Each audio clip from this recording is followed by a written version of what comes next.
എല്ലാ പ്രിയപ്പെട്ട പ്രേക്ഷകർക്ക് നമസ്കാരം. ഇന്നത്തെ വീഡിയോ എല്ലാ ആളുകൾക്കും ഇഷ്ടപ്പെടുന്ന ഒരു വീഡിയോ ആണ്. എല്ലാ ആളുകളും ഇത് ചെയ്തത് നന്നായി എന്ന് എന്നോട് പറയാനായിട്ടുള്ള എല്ലാ സാധ്യതയുണ്ട്. ഒന്നാമതായി, ധ്രുവിൻ്റെ വീഡിയോസ് മലയാളത്തിലേക്ക് ട്രാൻസ്ലേറ്റ് ചെയ്യുന്നത് ഇഷ്ടപ്പെടുന്ന ആളുകൾ ഏറെയുണ്ട്. അതേപോലെ തന്നെ ആ ഒരു വീഡിയോസ് ഇഷ്ടപ്പെടാത്ത ആളുകൾ, എന്നെ ഇഷ്ടപ്പെടാത്ത കുറേയധികം ആളുകളാണ്. പക്ഷേ അവർക്ക് ഇഷ്ടപ്പെടുന്ന ഒരാളാണ് അദാനി. കാരണം അവർക്കേറെ ഇഷ്ടപ്പെട്ട മോദിജിയുടെ ഉറ്റ തോഴനാണ്. അപ്പോൾ അദാനിയെ കുറിച്ചിട്ടുള്ള ഒരു വീഡിയോ ആകുമ്പോൾ എല്ലാ ആളുകൾക്കും ഇഷ്ടപ്പെടാനായിട്ടുള്ള സാധ്യതയുണ്ട്. 2000 കോടി രൂപ കൈക്കൂലിയായി പല ആളുകൾക്ക് തൻ്റെ ഊർജ പ്ലാന്റിന് വേണ്ടി നൽകി എന്നുള്ളതാണ് അദാനിക്കെതിരെയുള്ള കേസിന് ആധാരം. അപ്പോൾ കൂടുതൽ ദീർഘിപ്പിക്കാതെ വീഡിയോയിലേക്ക് കടക്കാം. ഇന്ത്യയിൽ ഒരിടത്ത് കോടികളുടെ അഴിമതി നടന്നെങ്കിൽ ഓർത്തോളുക, ഈ പണം നിങ്ങളുടെ പോക്കറ്റിൽ നിന്നാണ് വന്നത്.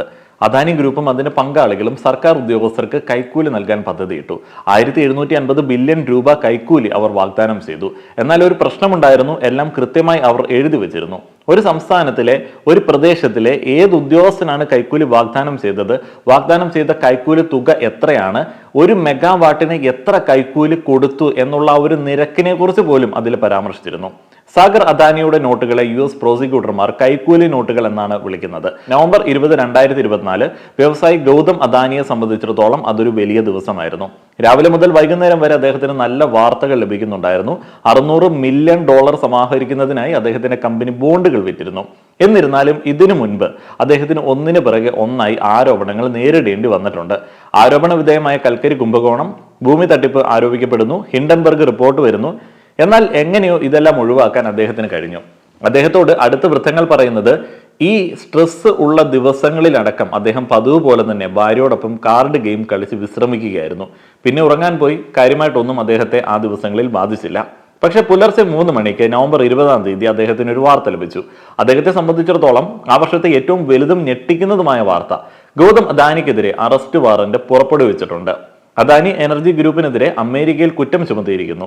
ഒരു $multi-billion കൈക്കൂലി കുംഭകോണത്തെ തുറന്നാണത്. ഇത്തവണ അത് പുതിയ ആരോപണമോ പുതിയ റിപ്പോർട്ടോ ആയിരുന്നില്ല. ഇത്തവണ അത് അറസ്റ്റ് വാറന്റ് തന്നെയായിരുന്നു. ഇത്തവണ അമേരിക്കയിൽ ഒരു ക്രിമിനൽ അന്വേഷണത്തിൽ 20 ബില്യണിലധികം രൂപയുടെ അഴിമതിക്കും കൈക്കൂലിക്കും കോടതി അദ്ദേഹത്തിനെതിരെ കുറ്റം ചുമത്തി. ന്യൂയോർക്കിലാണ് ഇയാൾക്കെതിരെ കുറ്റം ചുമത്തിയിരിക്കുന്നത്. US കുറ്റപത്രം തയ്യാറാക്കുക എന്ന് പറഞ്ഞാൽ ഇന്ത്യയിൽ കുറ്റപത്രം തയ്യാറാക്കുന്നതിന് തുല്യമാണ്. അദാനിക്കെതിരായ കുറ്റപത്രം നിങ്ങൾക്ക് കാണാൻ കഴിയും. തൊട്ട് താഴെ ഒരു ലിങ്ക് നൽകിയിട്ടുണ്ട്. എന്തൊക്കെയാണ് ഇവിടെ ഉയരുന്ന ആരോപണങ്ങൾ? അദാനിക്ക് ഇപ്പോൾ നേരിടേണ്ടി വരുന്ന പുതിയ ആരോപണങ്ങൾ എന്തൊക്കെയാണ്? അത് നിങ്ങളെ അടക്കം എങ്ങനെ ബാധിക്കുന്നു? ഇതൊരു ശരാശരി ഇന്ത്യക്കാരനെ എങ്ങനെ ബാധിക്കുന്നു? ഈ വീഡിയോയിൽ നമുക്ക് ആഴത്തിൽ അതിനെക്കുറിച്ച് മനസ്സിലാക്കാം. അദാനിക്കെതിരായ ആരോപണങ്ങളുടെ പട്ടിക വളരെ നീണ്ടതാണ്. മുഴുവൻ പട്ടികയും മനഃപ്പാഠമാക്കിയ ആരുമില്ല, അത്ര വലുതാണത്. 10 വർഷം മുൻപുള്ള ഈ വാർത്ത നോക്കൂ. മോദിയുടെ ഗുജറാത്തിൽ അദാനിയുടെ കമ്പനികൾക്ക് ഏറ്റവും കുറഞ്ഞ വിലയ്ക്ക് ഭൂമി ലഭിച്ചു. ടാറ്റ ഗ്രൂപ്പ് പോലുള്ള കമ്പനികൾ ചതുരശ്ര മീറ്ററിന് 1000 രൂപയിൽ കൂടുതൽ നൽകിയപ്പോൾ ചതുരശ്ര മീറ്ററിന് വെറും 32 രൂപയ്ക്കാണ് അദാനി ഈ ലാൻഡ് സ്വന്തമാക്കിയത്. അപ്പോൾ 2015 ഈ വാർത്ത നോക്കൂ. വനഭൂമിയുടെ തെറ്റായ വർഗീകരണത്തിലൂടെ അദാനി ഒരു വലിയ അളവിൽ ഭൂസ്വത്ത് കരസ്ഥമാക്കുന്നു. അദാനിയുടെ കമ്പനിക്ക് ഏകദേശം 580 ദശലക്ഷം രൂപയുടെ നേട്ടം അതുവഴി ഉണ്ടായി. അപ്പോൾ 2021 നിന്നുള്ള ഈ വാർത്തയുണ്ട്. ധനമന്ത്രാലയവും നീതി ആയോഗും റെഡ് ഫ്ലാഗ് കാണിച്ചിരുന്നു. 6 വിമാനത്താവളങ്ങൾ അദാനിക്ക് വിറ്റതിന് മുൻപേ. കൂടാതെ ആരോപണങ്ങൾ വേറെയുമുണ്ട്. നിരവധി ഷെൽ കമ്പനികൾ സൃഷ്ടിച്ചുകൊണ്ട് നികുതി വെട്ടിപ്പ് നടത്തി. ഒപ്പം ഒരു വലിയ കൽക്കരി കുംഭകോണവും. ശ്രീലങ്കയിലെ തുറമുഖ പദ്ധതിയുമായി ബന്ധപ്പെട്ട കൈക്കൂലി ആരോപണവും നേരിടുന്നുണ്ട്. ഈ ആരോപണങ്ങളെല്ലാം ഹിൻഡൻബർഗ് റിപ്പോർട്ടിന് മുൻപേ തന്നെ ഉന്നയിച്ചിരുന്നു. യഥാർത്ഥത്തിൽ എന്താണ് ഈ ആരോപണങ്ങൾ? അവ എങ്ങനെയാണ് കോടിക്കണക്കിന് രൂപയുടെ നഷ്ടത്തിലേക്ക് വിവർത്തനം ചെയ്യുന്നത്?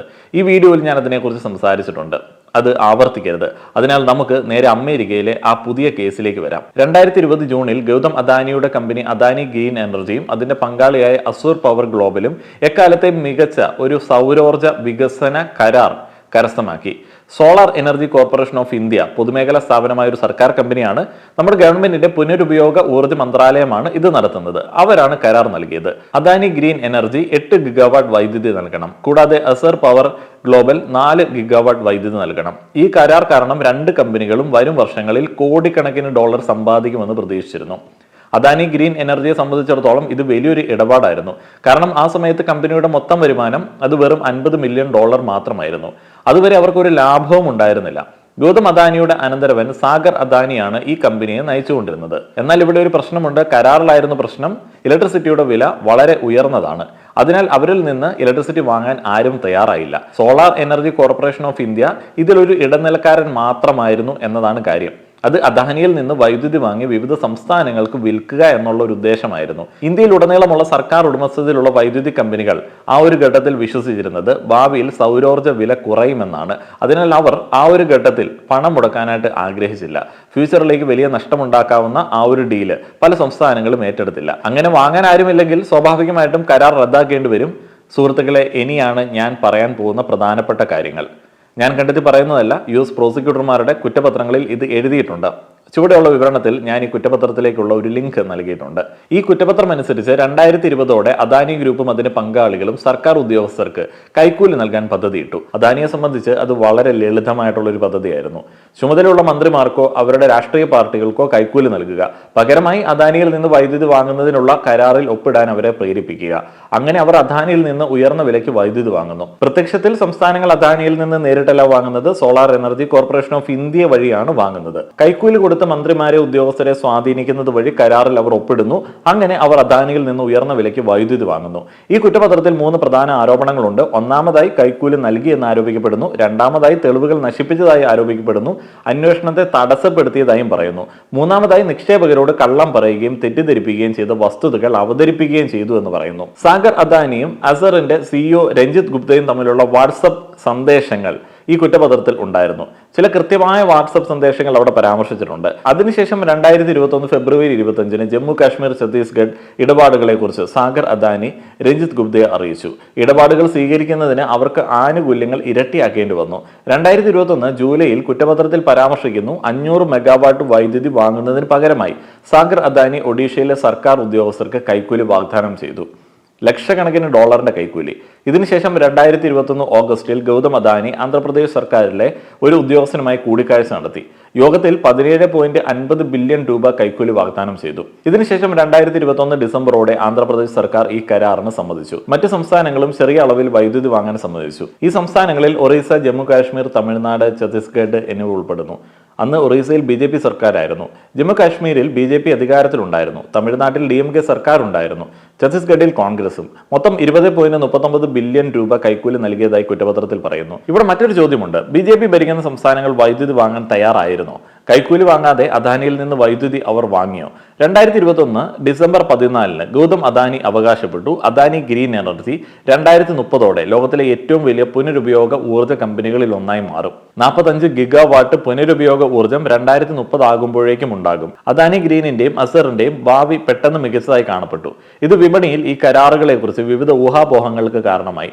ഇതിനുശേഷം US securities and exchange commission ഇത് അന്വേഷിക്കാനായിട്ട് തുടങ്ങി. 2022 March 17 US securities and exchange commission എസറിന് ഒരു എൻക്വയറി ലെറ്റർ അയച്ചു. അതിൽ അവർ സമീപകാല കരാറുകളെ കുറിച്ചിട്ട് ചില ചോദ്യങ്ങൾ ചോദിച്ചു. പിന്നെ അടുത്ത മാസം കുറ്റപത്രത്തിന്റെ പോയിന്റ് 55 സൂചിപ്പിച്ചിരിക്കുന്നത് പോലെ ഗൗതം അദാനിയും അസർ ഉദ്യോഗസ്ഥരും കൂടിക്കാഴ്ച നടത്തുന്നു. അതിൽ അവർ കൈക്കൂലി പദ്ധതിയിൽ അവരുടെ ഭാഗങ്ങൾ ചർച്ച ചെയ്തിരിക്കണം എന്ന് കുറ്റപത്രത്തിൽ പറയുന്നുണ്ട്. 6.38 ബില്യൺ രൂപയാണ് അസർ നൽകേണ്ടത്. ഇതിലെ പ്രധാന കാര്യത്തിലേക്ക് വന്നാൽ 64-ാം പോയിന്റിൽ ഈ കുറ്റപത്രത്തിൽ പറയുന്നുണ്ട്, കൈക്കൂലിയുടെ വിഹിതം നൽകുന്നതിന് പകരം അസർ ഈ പദ്ധതിയുടെ ഭാഗമായി 2.3 ഗിഗാവാട്ട് ഇലക്ട്രിസിറ്റി അദാനിക്ക് നൽകാനായി തീരുമാനിച്ചു. അസർ ഉദ്യോഗസ്ഥർ തമ്മിലുള്ള ആഭ്യന്തര ആശയവിനിമയങ്ങളിൽ നിന്നാണ് ഇത് മനസ്സിലാക്കിയത്. ഇത് ചർച്ച ചെയ്യുമ്പോൾ അവർ രഹസ്യനാമങ്ങൾ ഉപയോഗിച്ചു. ഗൗതം അദാനിയെ SAG, mister A, numero uno അല്ലെങ്കിൽ ദ ബിഗ് മാൻ എന്ന് വിളിച്ചു. വിനീത് ജെയിൻ, വി സ്നേക് അല്ലെങ്കിൽ ന്യൂമറോ യൂനോ -1 എന്നാണ് അറിയപ്പെട്ടിരുന്നത്. അതേസമയം അദാനിയുടെ കമ്പനികൾ കോടിക്കണക്കിന് ഡോളർ അന്താരാഷ്ട്ര ബാങ്കുകളിൽ നിന്നും US നിക്ഷേപകരിൽ നിന്നും വായ്പയായി വാങ്ങിയിരുന്നു. 2021 24 ഇടയിൽ 4 വ്യത്യസ്ത ധനസമാഹരണ ഇടപാടുകളിൽ അദാനി കമ്പനികൾ ഇൻവെസ്റ്റ്മെന്റിന്റെ രേഖകൾ നൽകിയപ്പോൾ അതിൽ തങ്ങൾ ആർക്കും കൈക്കൂലി നൽകിയിട്ടില്ല എന്ന് അവർ പരാമർശിച്ചു. അമേരിക്കയിൽ അന്വേഷണം തുടർന്നു. പിന്നീട് 2023 മാർച്ച് 17 സാഗർ അദാനി അമേരിക്കയിലേക്ക് പോയി. FBI ഏജന്റുമാർ അദ്ദേഹത്തിന്റെ ഇലക്ട്രോണിക് ഉപകരണങ്ങൾ പിടിച്ചെടുത്തു. സാഗർ അദാനിക്ക് സെർച്ച് വാറന്റിന്റെ പകർപ്പും ഗ്രാൻഡ് ജൂറി സമൻസും നൽകി. കോടതികൾക്ക് മുന്നിൽ എത്രയും പെട്ടെന്ന് സ്വയം ഹാജരാകാനുള്ള ഒരു സമൻസ് ആയിരുന്നത്. US ഫോറിൻ കറപ്റ്റ് പ്രാക്ടീസസ് ആക്ടിന്റെ ലംഘനമാണെന്ന് കേസിൽ ആരോപിക്കപ്പെടുന്നു. 2023 മാർച്ച് 18 US പ്രോസിക്യൂട്ടർമാരുടെ വാദത്തിൽ ഒരു കാര്യം പറയുന്നുണ്ട്. ഗൗതം അദാനി സ്വന്തം ഇമെയിലിലേക്ക് ഈ സമൻസിന്റെയും സെർച്ച് വാറന്റിന്റെയും എല്ലാ പേജും ഫോട്ടോ എടുത്ത് അയക്കുകയുണ്ടായി. അതിൽ കൃത്യമായി എഴുതിയിരുന്നു ഏതൊക്കെ സംസ്ഥാനത്തിലെ ഏത് പ്രദേശത്തിലേക്കുള്ള ആളുകൾക്കാണ് ഉദ്യോഗസ്ഥന്മാർക്കാണ് കൈക്കൂലി വാഗ്ദാനം ചെയ്തത്. കൈക്കൂലി നൽകിയതിന്റെ നോട്ടുകൾ സാഗർ അദാനി എങ്ങനെ സൂക്ഷിച്ചുവെന്നും അതിൽ പരാമർശിക്കുന്നുണ്ട്. ഫോണിൽ ഒരു പ്രത്യേക നോട്ട് ഉണ്ടായിരുന്നു. അത് വാഗ്ദാനം ചെയ്ത കൈക്കൂലി തുക എത്രയാണ് എന്നും ആ ഒരു നോട്ടിൽ രേഖപ്പെടുത്തിയിരുന്നു. പകരമായി അവർ എത്ര വൈദ്യുതി വാങ്ങും, കൂടാതെ കൈക്കൂലിയുടെ ഒരു മെഗാവാട്ട് നിരക്കിനെ കുറിച്ചും അതിൽ പരാമർശിച്ചിരുന്നു. ഇതിനു പുറമെ പല വിവരങ്ങളും അതിൽ ഉൾപ്പെടുത്തിയിരുന്നു. എല്ലാ സംസ്ഥാനങ്ങളിലെയും സർക്കാർ ഉദ്യോഗസ്ഥർക്കിടയിൽ കൈക്കൂലി എങ്ങനെ വിതരണം ചെയ്യും എന്നതിനെക്കുറിച്ച് പോലുമുള്ള വിവരങ്ങൾ അതിലുണ്ടായിരുന്നു. സാഗർ അദാനിയുടെ ഈ നോട്ടുകൾക്ക് US പ്രോസിക്യൂട്ടർമാർ കൈക്കൂലി നോട്ടുകൾ എന്നാണ് പേരിട്ടിരിക്കുന്നത്. ഇതിനുശേഷം 2023 ഡിസംബർ 5-ന് അദാനിയുടെ കമ്പനികൾ വീണ്ടും $1.36 ബില്യൺ വായ്പ എടുത്തു. കൈക്കൂലി വിരുദ്ധ നടപടികളെക്കുറിച്ച് നിക്ഷേപകരോട് കള്ളം പറയുകയും ചെയ്തു. പോയിന്റ് 114 നോക്കിയാൽ 2021-നും 2024-നും ഇടയിൽ അദാനി ഗ്രീനിന്റെ വാർഷിക റിപ്പോർട്ടുകൾ, അവരുടെ കൈക്കൂലി വിരുദ്ധ രീതികൾ ഇതിൽ ഉൾപ്പെടുന്നു. ഇത് തീർത്തും തെറ്റായതും തെറ്റിദ്ധരിപ്പിക്കുന്നതുമായിരുന്നു. 2024 മാർച്ച് 15-ലെ ബ്ലൂംബെർഗിൽ നിന്നുള്ള ഒരു ലേഖനമാണിത്. കൈക്കൂലി നൽകിയതിന് അദാനിയെ US അന്വേഷിക്കുന്നുണ്ട് എന്ന് പറയുന്നു. പക്ഷെ അവരുടെ ചെയർപേഴ്സൺ ഗൗതം അദാനിക്കെതിരായ ഒരു അന്വേഷണവും അദാനി ഗ്രൂപ്പ് നേരിടുന്നില്ല എന്ന് അറിയിക്കുകയുണ്ടായി, അങ്ങനെ നടിക്കുകയുണ്ടായി. എന്നാൽ ഏകദേശം ഒരു വർഷം മുൻപ് തന്നെ അവർക്ക് ഗ്രാൻഡ് ജൂറി സമൻസ് ലഭിച്ചിരുന്നു എന്നതാണ് സത്യം. 2024 ഒക്ടോബർ 24-ന് ബ്രൂക്ലിനിലെ ഫെഡറൽ പ്രോസിക്യൂട്ടർമാർ ഒരു രഹസ്യ ഗ്രാൻഡ് ജൂറി ഗൗതം അദാനിക്കും സാഗർ അദാനിക്കുമെതിരെ നടത്തി. ഇത് ഏകദേശം ഒരു മാസത്തിന് ശേഷം പരസ്യമായി. നവംബർ 20, 2024 ലോകം മുഴുവൻ ഇതറിഞ്ഞു. ഇന്ത്യൻ ശതകോടീശ്വരൻ ഗൗതം അദാനിക്കും മറ്റ് 7 മുതിർന്ന എക്സിക്യൂട്ടീവുകൾക്കും എതിരെ ജസ്റ്റിസ് ഡിപ്പാർട്ട്മെന്റ് കുറ്റം ചുമത്തുന്നു. തങ്ങളുടെ ഊർജ്ജ പദ്ധതികൾ സുരക്ഷിതമാക്കാൻ വലിയ തോതിലുള്ള കൈക്കൂലി നൽകി എന്നുള്ളതാണ് ആരോപണം. മൊത്തം 8 പേർക്കെതിരെ കേസെടുത്തു. ഗൗതം അദാനി, സാഗർ അദാനി, വിനി ജെയിൻ എന്നിവരുൾപ്പെടെയാണ് 8 പേർ. ഒക്ടോബർ 31-ന് അവരുടെ arrest warrant judge Robert Levy പുറത്തുവിട്ടു. ഗൗതം അദാനി, സാഗർ അദാനി എന്നിവർക്കെതിരെ ഇന്ത്യയുടെ ആഭ്യന്തര മന്ത്രാലയത്തിന് അറസ്റ്റ് വാറന്റ് US സർക്കാർ അയക്കുക എന്നതാണ് അടുത്ത ഘട്ടം. എന്നാൽ അത് ഇതുവരെ നടന്നിട്ടില്ല. ഇതിന് മറുപടിയായി നവംബർ 21-ന് അദാനി ഗ്രൂപ്പ് ഒരു മാധ്യമക്കുറിപ്പ് പുറത്തിറക്കി. തങ്ങൾക്കെതിരായ ആരോപണങ്ങൾ അടിസ്ഥാനരഹിതമാണെന്ന് അവർ അവകാശപ്പെട്ടു. ഈ ആരോപണങ്ങൾ തെറ്റാണെന്ന് തെളിയിക്കാൻ എല്ലാ നിയമ നടപടികളും സ്വീകരിക്കുമെന്നും അവർ വാഗ്ദാനം ചെയ്തു. ഇപ്പോൾ അത് വളരെ രസകരമായിട്ട് നമുക്ക് കണ്ട് ആസ്വദിക്കാൻ പറ്റുന്നുണ്ട്. ആരോപണങ്ങളിൽ പരാമർശിച്ചിരിക്കുന്ന സംസ്ഥാന സർക്കാരുകൾ ഇതിനോട് എങ്ങനെ പ്രതികരിക്കുന്നു എന്നുള്ളത് നോക്കാം. ആന്ധ്രാപ്രദേശ് സർക്കാരുമായിട്ടായിരുന്നു ഏറ്റവും വലിയ ഇടപാട്. അന്ന് മുഖ്യമന്ത്രി ജഗൻമോഹൻ റെഡ്ഡി ആയിരുന്നു. പക്ഷേ ഈ ആരോപണങ്ങൾക്ക് മറുപടിയായി അദാനിയുമായി നേരിട്ട് മീറ്റ് ചെയ്തത് തനിക്ക് വെറും സാധാരണമായിട്ടുള്ള ഒരു കൂടിക്കാഴ്ചയായിരുന്നു എന്ന് അദ്ദേഹം അവകാശപ്പെട്ടു. കൈക്കൂലി ആരോപണങ്ങൾ വെറും കിംവദന്തികൾ മാത്രമാണ്. ഒറീസയിൽ അന്ന് ബിജു ജനതാദൾ അധികാരത്തിലുണ്ടായിരുന്നു. ഈ ആരോപണങ്ങൾ അടിസ്ഥാനരഹിതവും തെറ്റും ആണെന്ന് അവർ പറഞ്ഞു. യാദൃശ്ചികമായി കുറച്ച് ദിവസങ്ങൾക്ക് മുൻപ് ഡൽഹിയിലെ മുൻ മുഖ്യമന്ത്രി അരവിന്ദ് കെജ്രിവാൾ ഈ പ്രസ്താവന നടത്തി. താൻ ഡൽഹി മുഖ്യമന്ത്രി ആയിരുന്നപ്പോൾ അദാനിയിൽ നിന്ന് വൈദ്യുതി വാങ്ങാൻ സമ്മർദ്ദം ഏറെ ഉണ്ടായിരുന്നതായി അദ്ദേഹം പറഞ്ഞു. ഇന്ന് ഈ സഭയിൽ പൂർണ്ണമായ വെളിപ്പെടുത്തൽ അദ്ദേഹം നടത്തുന്നു എന്ന് പറഞ്ഞാണ് അദ്ദേഹം പറഞ്ഞത്. ഞാൻ മുഖ്യമന്ത്രിയായിരുന്നപ്പോൾ ഡൽഹി ഊർജ്ജ കോർപ്പറേഷനുകൾ അദാനിക്ക് കൈമാറാൻ ഞാൻ വലിയ സമ്മർദ്ദത്തിലായി. ഞാൻ ഡൽഹിയിലെ വൈദ്യുതി കമ്പനികളെ അദാനിക്ക് കൈമാറിയിരുന്നു എന്നുണ്ടെങ്കിൽ ഡൽഹിയിലെ ജനങ്ങൾ ഇന്ന് വൈദ്യുതി പോലും കിട്ടാതെ കഷ്ടപ്പെടുമായിരുന്നു. തമിഴ്നാട്ടിൽ DMK അധികാരത്തിലുണ്ടായിരുന്നു. അവരുടെ വൈദ്യുതി മന്ത്രി സെന്തിൽ ബാലാജി പറഞ്ഞു, 2021 അധികാരത്തിലെത്തിയ ശേഷം അവരുടെ സർക്കാർ അദാനി ഗ്രൂപ്പുമായി ഒരു കരാറും ഒപ്പിട്ടിട്ടില്ല. അദാനിയുമായുള്ള എന്തെങ്കിലും നേരിട്ടുള്ള കരാറുകളിൽ തങ്ങൾ പ്രവേശിച്ചിട്ടില്ലെന്ന് ഈ സംസ്ഥാനങ്ങൾ എല്ലാവരും അവകാശപ്പെട്ടു. അദാനിയുമായുള്ള ഏതെങ്കിലും നേരിട്ടുള്ള കരാറുകൾ എന്ന് ഇവർ പറഞ്ഞുള്ളൂ. പക്ഷെ അവരുടെ കരാറുകൾ കേന്ദ്ര സർക്കാരിന്റെ പൊതുമേഖലാ സ്ഥാപനവുമായാണ്, solar energy corporation of India. പ്രത്യക്ഷത്തിൽ ഇതൊരു നുണയാണെന്ന് തോന്നത്തേയില്ല. കാരണം നിങ്ങൾ കുറ്റപത്രത്തിൽ കണ്ടതുപോലെ ഈ പൊതുമേഖലാ സ്ഥാപനം ഈ ഇടപാടുകളിൽ ഇടനിലക്കാരനായി പ്രവർത്തിക്കുകയായിരുന്നു. അപ്പോൾ ചോദ്യം ഇതാണ്, ഈ PSUവിന് എന്താണ് പറയാനുള്ളത്? ഈ കേസിൽ തങ്ങൾ കൈക്കൂലി വാങ്ങിയെന്ന് ആരോപണം ഇല്ല എന്നവർ പറയുന്നു. സംസ്ഥാന സർക്കാരുകൾക്ക് നേരെ കാര്യമായിട്ടുള്ള കുറ്റ ആരോപണമുണ്ട്. അവർക്കെതിരെ നടപടിയെടുക്കണം. കോൺഗ്രസ് നേതാവ് രാഹുൽ ഗാന്ധിയാണ് ഇക്കാര്യം ആദ്യം വ്യക്തമാക്കിയത്. അദാനിയെ അറസ്റ്റ് ചെയ്യണമെന്ന് അദ്ദേഹം പറഞ്ഞു. അതിനോടൊപ്പം അദ്ദേഹം ഒരു കാര്യം കൂട്ടിച്ചേർത്തു, അദാനിയെ ഇന്ത്യ അറസ്റ്റ് ചെയ്യില്ല, ഇന്ത്യയുടെ പ്രധാനമന്ത്രി അദാനിയെ പിന്തുണയ്ക്കുന്നു. ഇതിനോട് പ്രതികരിക്കുകയായിരുന്ന BJP പറഞ്ഞത് പ്രതിപക്ഷ സംസ്ഥാനങ്ങൾക്കെതിരെയും ആരോപണങ്ങൾ ഉയർന്നിട്ടുണ്ട് എന്നാണ്. പ്രതിപക്ഷ സർക്കാരുകൾ കൈക്കൂലി വാങ്ങിയതായും അവർ ആരോപിച്ചു. അതിനാൽ അവരാണ് കുറ്റക്കാർ. ഇവിടെ ഞാൻ പറയാൻ ആഗ്രഹിക്കുന്നത്, പരസ്പരം വിരൽ ചൂണ്ടുന്നതിന് പകരം എന്തുകൊണ്ടാണ് സർക്കാർ അന്വേഷിക്കാൻ സംയുക്ത പാർലമെന്ററി സമിതി രൂപീകരിക്കാത്തത്? ചിലർ സർക്കാരിൽ നിന്ന് വരട്ടെ, ചിലർ പ്രതിപക്ഷത്ത് നിന്ന് വരട്ടെ. എന്നാൽ പൊതുജനങ്ങൾ അറിയേണ്ട ചില കാര്യങ്ങളുണ്ട്. കൃത്യമായി ഇവിടെ എന്താണ് സംഭവിച്ചത്? കാരണം സുഹൃത്തുക്കളെ, ഉയർന്ന വിലയ്ക്ക് വൈദ്യുതി നൽകാൻ അദാനി യഥാർത്ഥത്തിൽ കൈക്കൂലി നൽകിയിട്ടുണ്ടെങ്കിൽ അപ്പോൾ ഈ സംസ്ഥാനങ്ങളിലെ ഓരോ വ്യക്തിക്കും അതിന്റെ ആഘാതം നേരിടേണ്ടി വന്നിട്ടുണ്ട്. ഈ സംസ്ഥാനങ്ങളിൽ താമസിക്കുന്ന നിങ്ങളെല്ലാവരും വൈദ്യുതിക്ക് ഉയർന്ന വില നൽകിയിരിക്കണം. ഇതിനർത്ഥം കോടിക്കണക്കിന് രൂപയുടെ അഴിമതി നടന്നിട്ടുണ്ടെങ്കിൽ ആ പണം നിങ്ങളുടെ പോക്കറ്റിൽ നിന്നാണ് വന്നത്. നിങ്ങൾക്ക് രസകരമായ ഒരു താരതമ്യം കാണിക്കാൻ ഞാൻ ആഗ്രഹിക്കുന്നു. ജനങ്ങൾ വൈദ്യുതിക്ക് ഏറ്റവും കൂടുതൽ വില നൽകുന്ന സംസ്ഥാനങ്ങൾ ഏതൊക്കെയാണ്? ഈ ലേഖനം 2020-ലേതാണ്. ഇതിൽ മഹാരാഷ്ട്ര ഒന്നാം സ്ഥാനത്താണ്. മഹാരാഷ്ട്രയിലെ ജനങ്ങൾ വൈദ്യുതിക്ക് ഏറ്റവും കൂടുതൽ പണം നൽകി. ഒരു യൂണിറ്റിന് 9.76 രൂപയാണ് നിരക്ക്. മധ്യപ്രദേശ് രണ്ടാം സ്ഥാനത്തുണ്ടായിരുന്നു. രാജ്യത്തെ ഏറ്റവും ചെലവേറിയ മൂന്നാമത്തെ കമ്പനിയാണ് മുംബൈയിലെ അദാനി ഇലക്ട്രിസിറ്റി. മധ്യപ്രദേശിലെ ഗ്രാമീണ ഉപഭോക്താക്കൾ 4ാം സ്ഥാനത്തായിരുന്നു. തുടർന്ന് പശ്ചിമ ബംഗാൾ, കൊൽക്കത്ത, മുംബൈ, ബീഹാറും ത്രിപുരയും. ഇത് 4 വർഷം മുമ്പത്തെ കാര്യമാണ്. നിങ്ങളുടെ സംസ്ഥാനങ്ങളിൽ വൈദ്യുതിക്ക് നിങ്ങൾ ഇപ്പോൾ നൽകുന്ന നിരക്ക് എന്താണ്? എല്ലാവർക്കും ന്യായമായി താരതമ്യം ചെയ്യാൻ കഴിയുന്ന തരത്തിൽ ചുവടെ അഭിപ്രായങ്ങൾ ചേർക്കുക. ഏത് സംസ്ഥാനത്തെ ജനങ്ങളാണ് ഏറ്റവും കൂടുതൽ ഇലക്ട്രിസിറ്റി റേറ്റ് നൽകുന്നത് എന്ന് നമുക്ക് അങ്ങനെ അറിയാൻ കഴിയും. ഇനി US കേസിനെ കുറിച്ചിട്ട് ഒരു ഡൗട്ട് നിങ്ങൾക്കുണ്ടാവും. അഴിമതി ഇന്ത്യയിലായിരുന്നു, ഇന്ത്യയിൽ കൈക്കൂലി നൽകി, അദാനി ഒരു ഇന്ത്യക്കാരനാണ്. അപ്പോൾ എങ്ങനെയാണ് US സർക്കാരിന് ഇത് അന്വേഷിക്കാനായിട്ട് കഴിയുക? സുഹൃത്തുക്കളെ, ഇതിന് ലളിതമായിട്ടുള്ള ഒരു കാരണം ഇതാണ്. പ്രധാന അടിസ്ഥാന സൗകര്യ പദ്ധതികൾക്കായി വിദേശ നിക്ഷേപകരിൽ നിന്നാണ് അദാനി ധനസമാഹരണം നടത്തിയത്. നിങ്ങൾ വിദേശ നിക്ഷേപകരിൽ നിന്ന് പണം സ്വീകരിക്കുമ്പോൾ നിങ്ങൾ അവരുടെ നിയമങ്ങൾക്കനുസൃതമായി മാത്രം പ്രവർത്തിക്കണം. അദാനിയുടെ നിക്ഷേപകരും അവരുടെ പങ്കാളികളും ന്യൂയോർക്ക് സ്റ്റോക്ക് എക്സ്ചേഞ്ചിൽ ഇടപാടുകൾ നടത്തുകയായിരുന്നു. അതിനാൽ അവ US-ന്റെ നിയമപരമായ അധികാര പരിധിയിൽപ്പെടുന്നു. എന്നാൽ സുഹൃത്തുക്കളെ, സത്യം ഇപ്പോഴും പൂർണ്ണമായി പുറത്തു വന്നിട്ടില്ല. ഇത്ര വലിയ തട്ടിപ്പിൽ കുറ്റാരോപിതരായിട്ടുള്ള ആളുകൾക്കെതിരെ ഏറ്റവും മുന്നിൽ നിന്ന് അന്വേഷിക്കേണ്ട ഇന്ത്യയിലെ അതോറിറ്റികൾ അവർക്കെതിരെ കണ്ണടയ്ക്കുകയാണ്. US നീതിന്യായ വകുപ്പിന്റെ കൈക്കൂലി ആരോപണങ്ങളിൽ ഇന്ത്യ ഒരു തരത്തിലുള്ള അന്വേഷണവും തുടങ്ങി വെച്ചിട്ടില്ല. തീർച്ചയായും ചോദ്യം ഇവിടെ ഉയർന്നു വരുന്നു. സർക്കാർ ഇത് അന്വേഷിക്കുന്നില്ലെങ്കിൽ ഈ അഴിമതി ആരോപണത്തിൽ സർക്കാരിനും പങ്കുണ്ടോ? കഴിഞ്ഞ തവണയും ഇതിന്റെ സൂചനകൾ ഉണ്ടായിരുന്നു. കഴിഞ്ഞ തവണ കോർപ്പറേറ്റ് ചരിത്രത്തിലെ ഏറ്റവും വലിയ തട്ടിപ്പിന് ഹിൻഡൻബർഗ് അദാനിയെ കുറ്റപ്പെടുത്തിയപ്പോൾ അതിനുശേഷം നിരവധി പൊതു താൽപര്യ ഹർജികൾ സുപ്രീം കോടതിയിൽ ഫയൽ ചെയ്യപ്പെട്ടു. 2023 മാർച്ചിൽ സുപ്രീം കോടതി 6 അംഗ വിദഗ്ധ സമിതി രൂപീകരിച്ചു. ആരോപണങ്ങളിൽ കഴമ്പുണ്ടോ എന്ന് കണ്ടെത്താൻ അവരെ ചുമതലപ്പെടുത്തി. അദാനിയുമായി ബന്ധപ്പെട്ട് സെബിയുടെ ഏതെങ്കിലും റെഗുലേറ്ററി ഫെയിലേഴ്സ് വന്നിട്ടുണ്ടോ എന്നും കോടതി ചോദിച്ചു. സുപ്രീം കോടതി ഈ സമിതിക്ക് 2 മാസത്തെ സമയം നൽകി. 2 മാസത്തിന് ശേഷം അവർ തങ്ങളുടെ റിപ്പോർട്ട് മുദ്രവച്ച കവറിൽ കൈമാറേണ്ടതായിരുന്നു. ഇതിനു പുറമെ സുപ്രീം കോടതി സെബിയോട് നിർദ്ദേശിച്ചു അദാനി ഗ്രൂപ്പ് കൃത്രിമം നടത്തിയോ എന്ന് അന്വേഷിക്കാൻ. അവരുടെ ഷെയർ ഹോൾഡിംഗ് അല്ലെങ്കിൽ സ്റ്റോക്ക് വിലയുമായി ബന്ധപ്പെട്ട് എന്തെങ്കിലും ക്രമക്കേടുകൾ ഉണ്ട് എന്നുണ്ടെങ്കിൽ അത് കണ്ടെത്താനായി സെബിക്ക് 2 മാസത്തെ സമയം നൽകി. മെയ് 19-ന് 6 അംഗ വിദഗ്ധ സമിതി സെബിയെ കുറിച്ചിട്ടുള്ള റിപ്പോർട്ട് നൽകി. സെബിയുടെ പ്രവർത്തനം പര്യാപ്തമാണെന്ന് അതിൽ അവർ പറഞ്ഞു. എന്നാൽ മികച്ച ശ്രമങ്ങൾ ഉണ്ടായിരുന്നിട്ടും വിദേശ സ്ഥാപനങ്ങളുമായി ബന്ധപ്പെട്ട ഒന്നും അവർക്ക് കണ്ടെത്താൻ കഴിഞ്ഞില്ല. വിദേശ പോർട്ട്ഫോളിയോ നിക്ഷേപകരുടെ യഥാർത്ഥ ഉടമകൾ ആരാണെന്ന് നിർണ്ണയിക്കാൻ കഴിയാത്തതിനാൽ ഈ ഒരു അന്വേഷണം പൂർണ്ണമായി മാറിയില്ല. ഹിൻഡൻബർഗ് അദാനിക്കെതിരെ ഉന്നയിച്ച ആരോപണങ്ങൾ കമ്പനിയുടെ വിദേശ പോർട്ട്ഫോളിയോ നിക്ഷേപകരെയും ഷെൽ കമ്പനികളെയും കുറിച്ചുള്ളതായിരുന്നു. സെബിക്ക് നൽകിയ 2 മാസങ്ങൾ കഴിഞ്ഞപ്പോൾ അവർ കൂടുതൽ സമയം ആവശ്യപ്പെട്ടു. ആ 2 മാസങ്ങൾ ഇത് അന്വേഷിക്കാൻ പര്യാപ്തമായിരുന്നില്ല അവർക്ക്. സെബി സുപ്രീം കോടതിയിൽ നിന്ന് 15 ദിവസം കൂടി ആവശ്യപ്പെട്ടു. അന്വേഷണം പൂർത്തിയായതായി മാർക്കറ്റ് റെഗുലേറ്റർ ഇടയ്ക്ക് പറഞ്ഞു.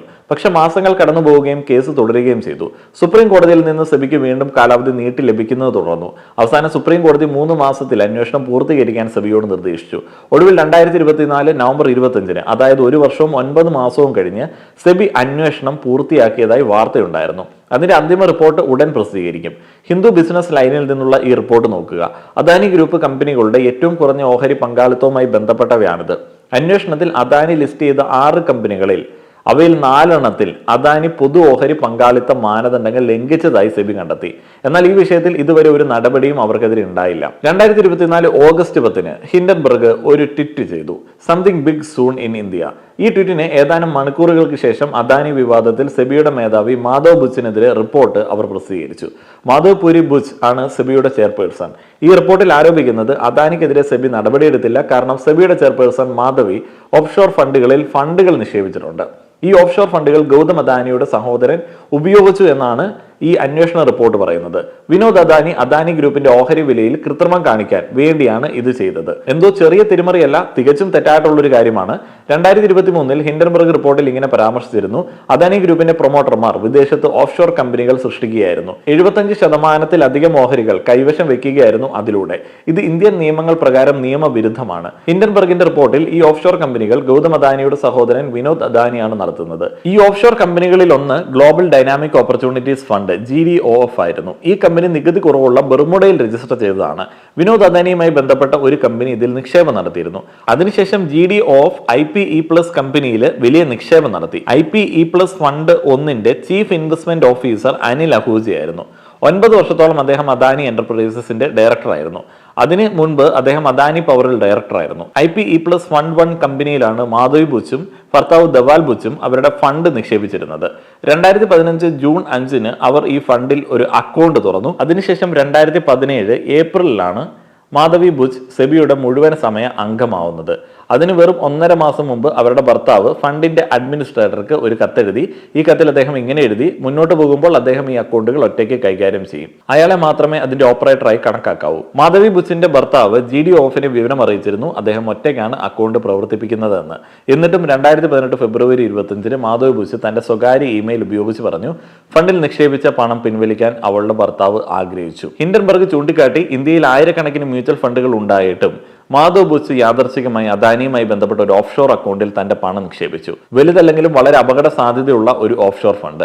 ഇത് നിരവധി അഴിമതികളുമായി ബന്ധപ്പെട്ടിരിക്കുന്നു. ഈ വിഷയം അന്വേഷിക്കാൻ സുപ്രീം കോടതി രൂപീകരിച്ച വിദഗ്ധ സമിതി പ്രസ്താവിച്ചു അദാനിയുമായി ബന്ധപ്പെട്ട ഓഫ്ഷോർ സ്ഥാപനങ്ങളുടെ നിക്ഷേപകർ ആരായിരുന്നു എന്ന് സെബി കണ്ടെത്താൻ ശ്രമിക്കുകയാണെന്ന്.